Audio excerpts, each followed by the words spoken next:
ঈদ যাত্রায় উৎসবের মাঝে এক দুঃখের কারণ হয়ে দাঁড়িয়েছে সড়ক দুর্ঘটনা। কারণ প্রতিনিয়তই সড়ক দুর্ঘটনায় প্রাণ হারাচ্ছে মানুষ এবং বিভিন্ন পরিসংখ্যান বলছে এই যে সড়ক দুর্ঘটনা ঘটছে তার ফলে প্রতি বছর সড়ক দুর্ঘটনার যদি আর্থিক বা অর্থনৈতিক যদি ক্ষয়ক্ষতির বিশ্লেষণ করা হয়, প্রতি বছর 40,000 কোটি টাকা ক্ষতি হচ্ছে সড়ক দুর্ঘটনার ফলে অর্থনৈতিকভাবে, এবং এই দেশ হারাচ্ছে 2 থেকে 3% জিডিপি। পাশাপাশি এই যে সড়ক দুর্ঘটনা ঘটছে, 90% সড়ক দুর্ঘটনা বিশ্লেষণ করলে দেখা যাচ্ছে তার জন্য অদক্ষ চালক এবং বেপরোয়া গতি ও রাস্তায় অবৈধ অটোরিকশা, থ্রি হুইলারের সংখ্যা বেড়ে যাওয়া দায়ী।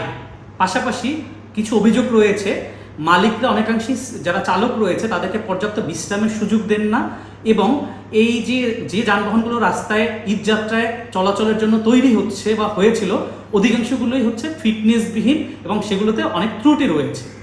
তাই অতি দ্রুত এই সড়ক দুর্ঘটনা কমাতে হলে সবচেয়ে বড় প্রয়োজন হচ্ছে দক্ষ চালকদের সংখ্যা বৃদ্ধি করতে হবে।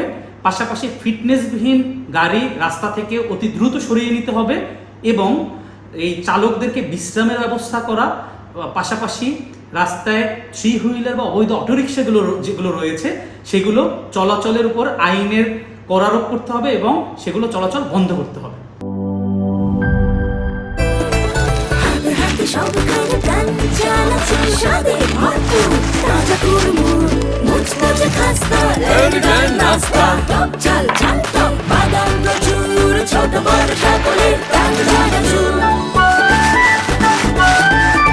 স্বাদে ভরপুর প্রাণ চানাচুর।